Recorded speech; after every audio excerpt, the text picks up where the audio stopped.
Well, hello everybody. Welcome back to G Bear's Off-Grid Ways, a homestead in the desert, August 23rd, 2019.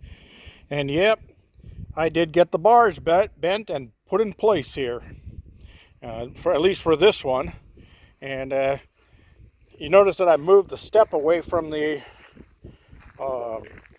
motorhome. I'm going to add another piece of 2x12 on the back there. And the reason I did that was, while that was up close with a handrail here, you can't open the door while you're standing on the top step, or it knocks you off the step. So I set it back far enough so you could still be standing on the step here, open the door, then walk forward and step inside. And that's the way it's going to be, the final setup. Now this goes just about 2 feet in the ground on each side, and it's full of concrete. I got 30 pounds of concrete on each footing holding those in, and they're 8-inch footings. So I think that's going to hold that in place. So I did promise I would show you yesterday. I was working on the screens. I did that video on how to rescreen. Well, these are the screens I did. That's the first one, the second one, that little one up there is the third one. We're going to move around the other side here. I got the top one up there done, and then I got the big one here done. And now I can open the windows and let air flow in there, because I had to keep them closed before because the screens were gone and it would load up with bugs. And when the moth season comes and the moths come through here, because the moths go into the Joshua trees or the yucca trees, whatever you want to call them, and they lay their eggs in there. But they come through here at a certain time of the year and they get into everything. That's why I put a little screen on my stove vent there so they can't get up into there. And I do have a little plug to go on this hole, and one that goes on there. It's a rubber grommet. The ones that were on there dried and cracked. I had to put a fine screen into this one. This is the water heater. And then I had to put another screen on here. This is the space heater, or the main heater for the unit.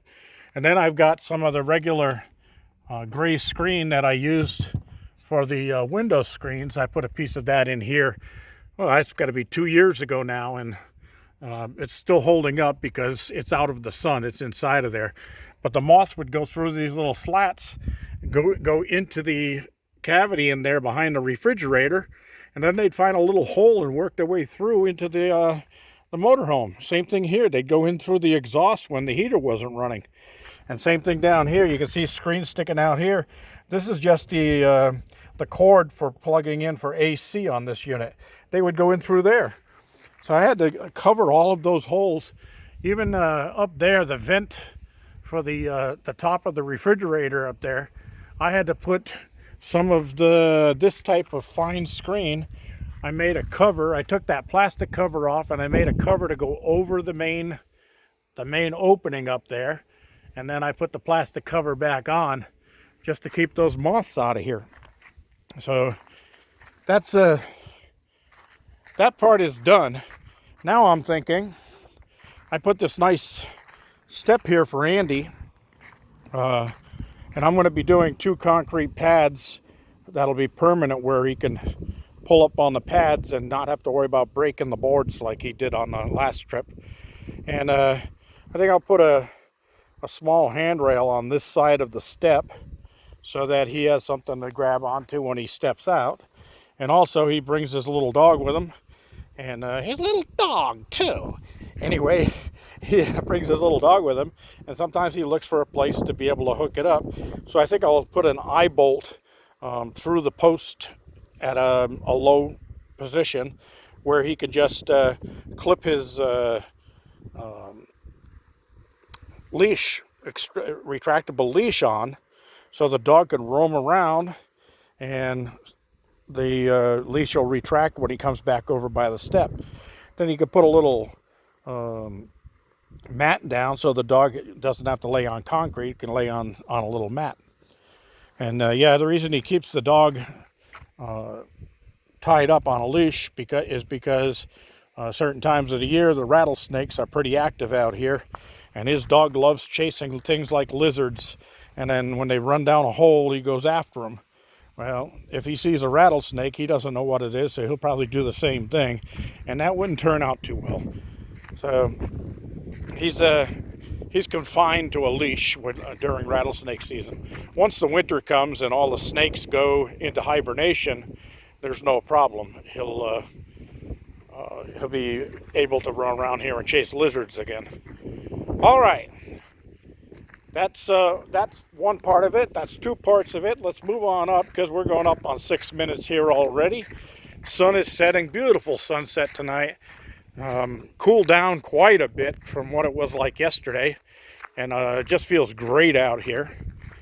So inside here, I was doing some work also, and I got the rest of the shelving up on the overhead up there for that section. I'm still going to add some more pieces on here. I don't know, I might come out and work later tonight, maybe not. It all depends on how I feel after dinner. I've got a roast on the barbecue tonight. I was going through my freezer, and I had to make some room in there, so I cleaned it out, and I found a frozen corned beef brisket, point cut. So I said, well, I think I'll cook that up. So it's in the barbecue right now, in an aluminum pan with a bunch of vegetables in there, carrots from the garden and onions from the garden and all of that stuff. So that's going to be ready in a little while, and I'm going to go get it. I also put a thermometer in here, and it's down to 88 degrees in here. So it's pretty comfortable. This thing here is the pipe bender I was telling you about. That's what I used to make that handrail over there by the motorhome. And this is a 12-ton. And what you do is you feed your pipe in through here.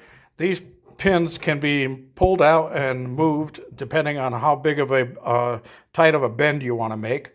And then it also comes with 5 different bending bits here, and this is for the, looks like for 1.25 inch pipe, but I was doing with 1.5 inch pipe, so I was using the 32, and that's how I did the bending on it. Now once you get tight bends on there, you're thinking, well, how am I going to get it out of there? Well, you just pull the pins, and then you can pull it out from the top side. And it's got rollers on there and all of that. It's a great little tool. And yes, that's the way it sets when you're using it. You lay it down, you don't stand it up. It's got little feet on here that keep it up off the ground at the right height.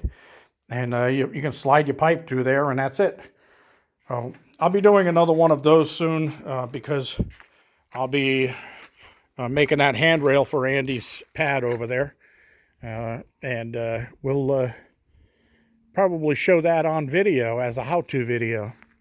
I hope you people enjoyed my how-to video on screens. If you have any questions, feel free to ask. There are a few things I didn't cover because it could get quite extensive and quite long going into it. Things like if you're going to replace the frames, there's different frames you can buy. Some of the ones like Home Depot, they have little plastic corners. I hate those things. They're a pain in the neck. The plastic dries out in the sun and they crack later on, and then you got a problem again. So if you can, you want to get the ones that are, you can miter cut, and you can use a handheld miter box with a hacksaw, or you can use a chop saw, a powered miter saw. Just make sure the blade is spinning at full speed, and you go down through the cut very slowly. Otherwise, it'll grab it and shred the thing. And you want to use a fine tooth blade on that anyway. But yeah, things like that. And then the aluminum racks, they come in different thicknesses. You got them in 7/16 and 3/8 and so forth. It all depends on the window manufacturer, what size channel they put in the window frame for the screens. So you have to know that kind of stuff and so forth and so on. And when you're making a screen, measurements are very important.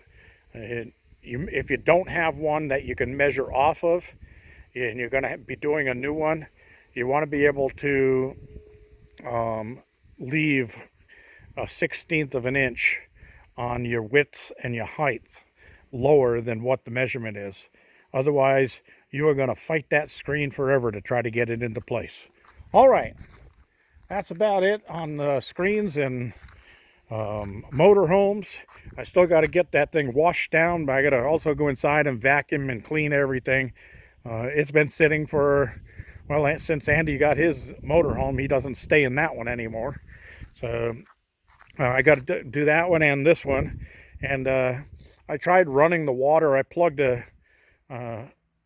AC into it today. I tried running some of the things inside, and they're not working properly. But I don't have the owner's manual yet. Andy said that he has the owner's manual and the title all ready for me. So we'll get together somehow and get that, so it'll be ready to go when it's time to go. But for right now, it's bed and breakfast. I've got some people already trying to plan a girl party at Bear's Homestead. Sounds like fun. All right. I know Andy will be up for that weekend. All right, everybody. That's it for tonight. I'm going to go get me a cold one. Check on my roast, see how that's doing. Oh yeah, I did transfer all my waters. Everything is moved down from the blue barrels up at the tank down to here. And I'm down to about 500 gallons in the main tank. So I've got, when two of those are empty, I got 500 there. I got 500 here. That's 1,000. And then I've got 3,400 up there.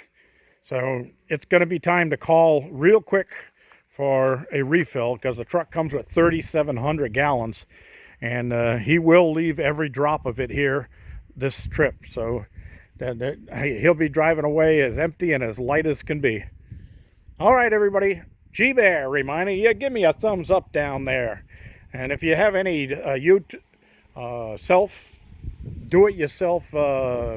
type projects that you would like a tutorial on, let me know. If I got the stuff here, I'll put together a nice video on it, and I'll do you a how-to step-by-step and help you along with that. G-Bear signing off.